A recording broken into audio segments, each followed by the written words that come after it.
Welcome, Kuntia ji. I think one of the things that comes up from Atul's sharing is the need to have a lot of peer support.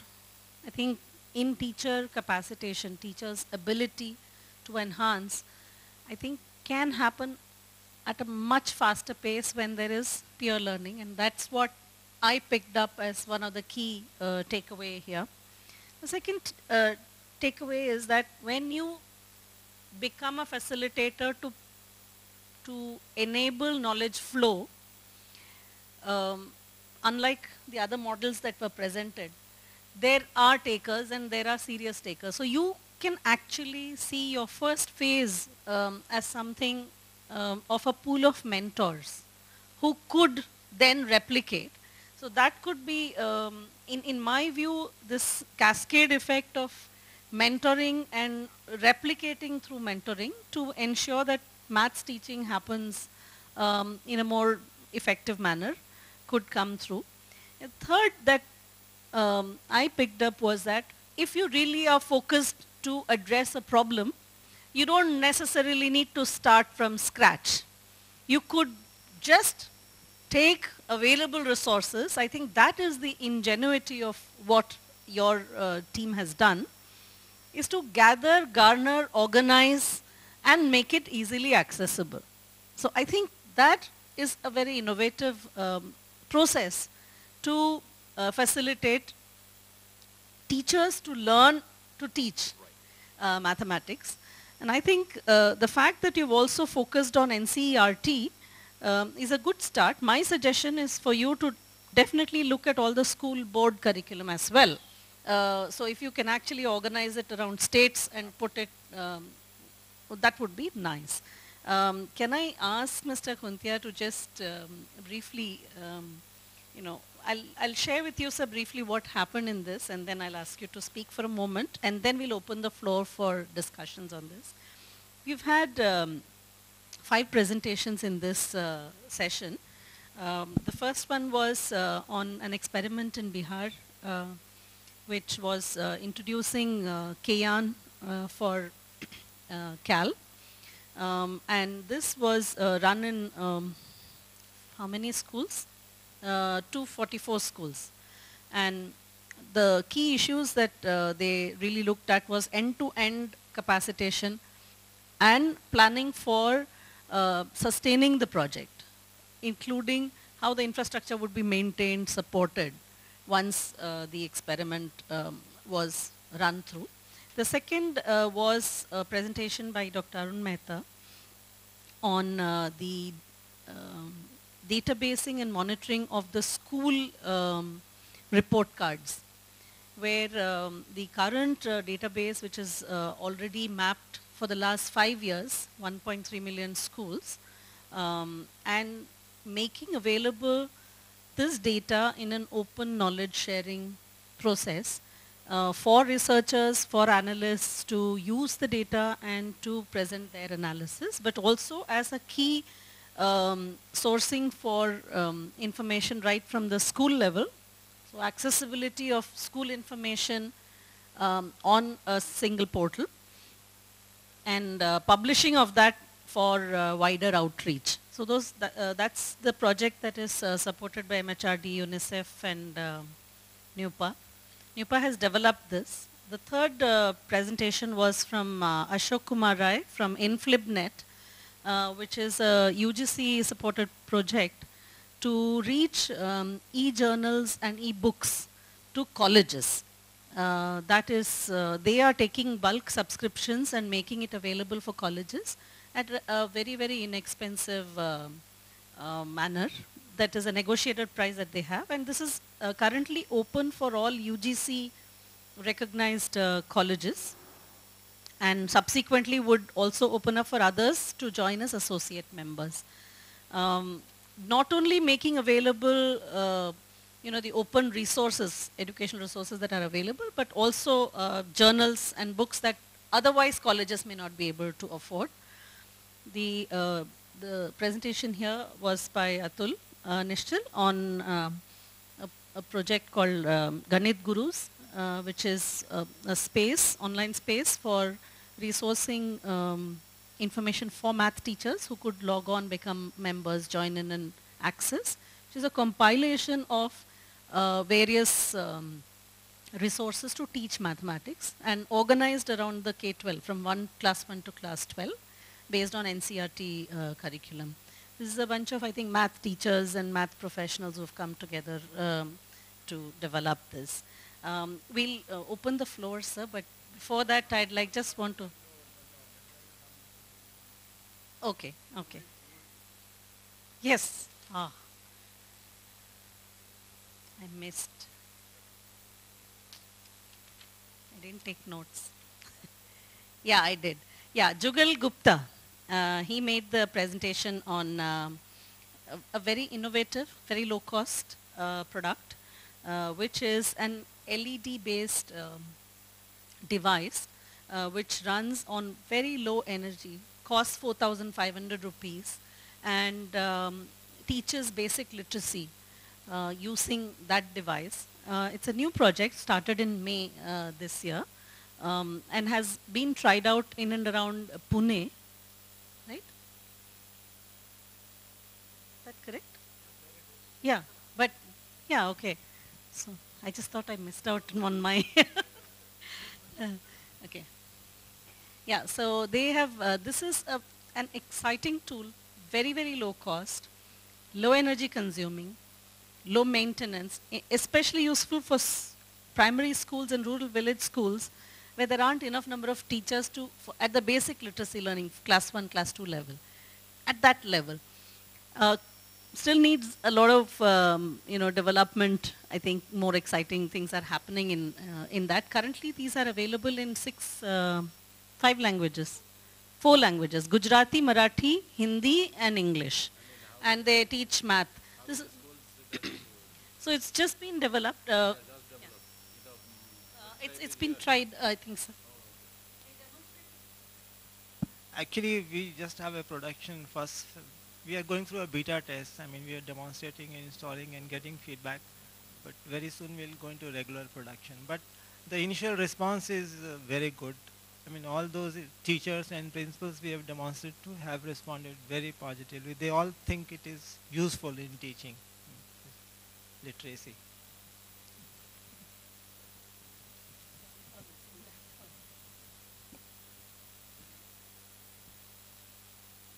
So the floor is now open for questions to Atulji.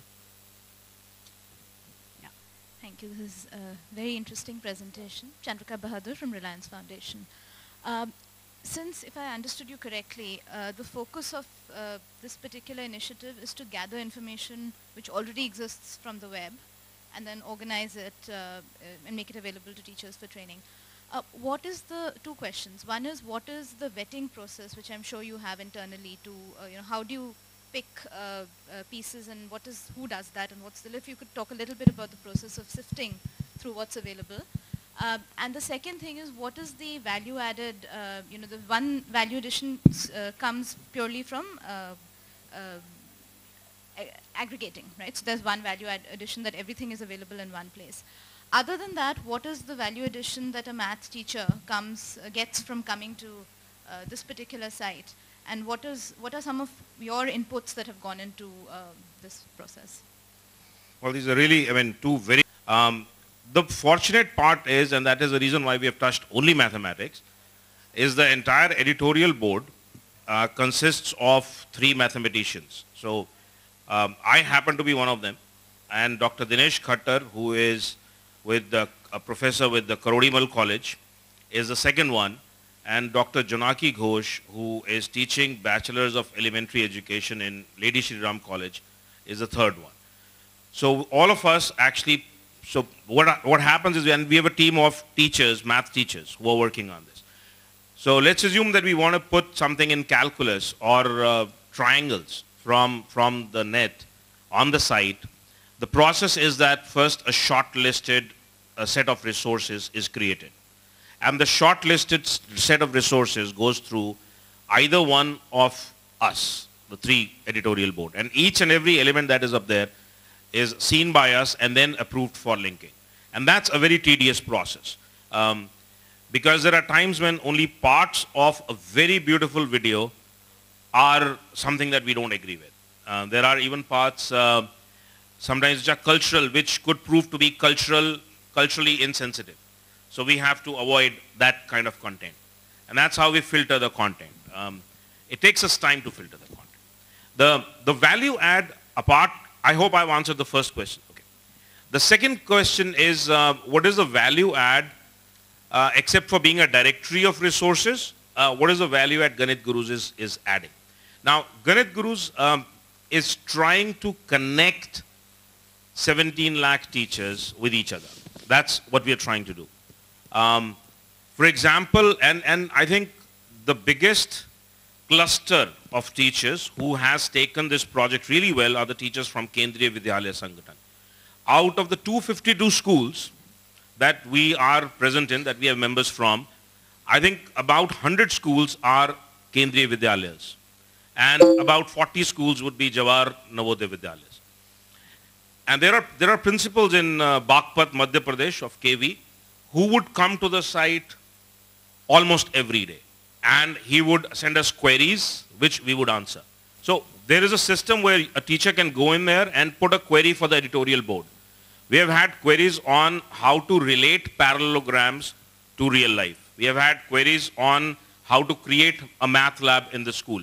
We have had queries on, even higher level mathematics. So these queries are answered by one of the editorial board members within 72 hours.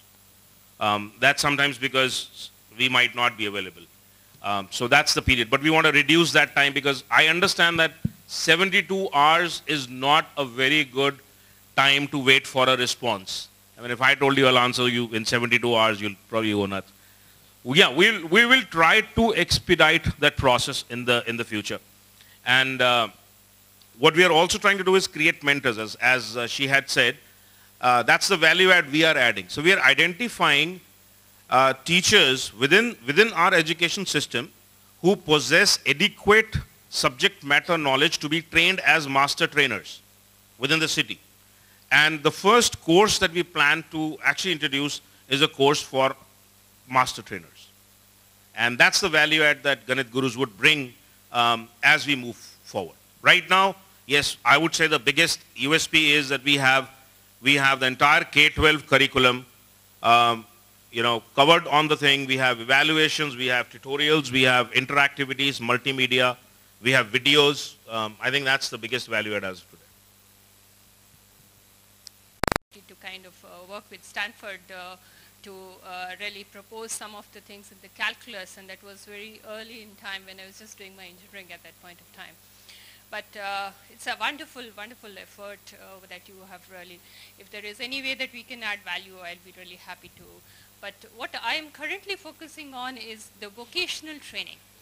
And there is where I feel, I just did an assessment of a ITI, which I've taken under public-private partnership mode with the Delhi government, is the math awareness of the students is very pathetic, in the sense that they just do not understand enough geometry, enough calculus, enough this thing to really relate to the actual vocational that they are really. And that's why you really see that the kind of skills that are really getting developed at the vocational institutes is not up to the mark. Because they have probably crammed through their math syllabus, and they have actually, so is there a kind of opportunity that you really foresee to really take your program from K-12 to the next level, or maybe take it to the senior secondary level onwards, very focused towards the actual application related areas, using at least 3 areas that I see a lot of weaknesses: the geometry, the calculus, and the probability related aspects? Well, for the next 5 years, we see that if we can even make a small dent into the K-12 segment in the next 5 years, we would have achieved a lot. The next steps for us would be to add, as ma'am had said, that we would be adding state boards books. We are sending out letters to all the state boards and saying that all you have to give us is the curriculum of your board, and within a month we will map all these 3,000 resources to your books on the site, right? So that's our first step. Our step after that is to provide the site and the resources in vernacular languages, and the first one we are tackling is Hindi. So I think we have a lot to do in K-12. We have just started. We are very young, not even had our second birthday yet. For the next 5 birthdays, we are going to be playing around with K-12. But yeah, I mean, that's how the project will go. Open to alliances? Very open to alliances. We need all the support. I'm telling you, I mean, the most difficult question that you can ask me right now is, how the hell are you going to sustain yourself? And I have no answers to that. So please, any alliances, any help, any funds, any grants, just hold our fingers so that we can make a change. So we are very open to that. Thank you.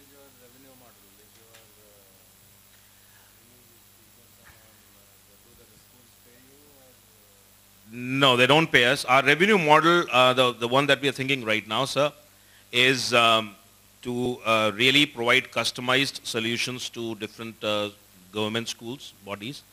And once we start providing those customized training programs through SSA, that is where we would put a small token fee on each teacher. And that could happen through, we are going to start talks with DEP SSA and see how. Right. Yeah. So we don't need large money. I mean, you are comfortable with that? Oh, we need to sustain ourselves, and we are comfortable with that. So what we are looking at is about 20 rupees per month per teacher for professional development. And that is the cost we will be launching. So about 240 rupees contributions for 1 year from a teacher is all that we require to sustain ourselves. And that's what we are looking at right now. And we would love to do a pilot if you guys have 1,000 teachers somewhere, then we would love to do a pilot and see how it grows from there. And the reason why we are able to cut these costs low is that it's not a physical training. I don't have to travel to Uttarakhand to do it. We just have to give a training on how a teacher uses. And I think IGNOU has done a very good job in penetrating the distance education program. So somewhere we are comfortable. But yes, we do understand that some more comfort level by the teaching community would be required to exploit. But internet and computers as a source for PD is a worldwide phenomenon. I mean, it's not something, workshops are not, the percentage of workshops in professional development are going down worldwide. And internet, e-learning, and other sources are being used as the next gen PD courses. So we tend to exploit that very soon. Are there any other questions? No presentation. So shall we? Okay. Thank you.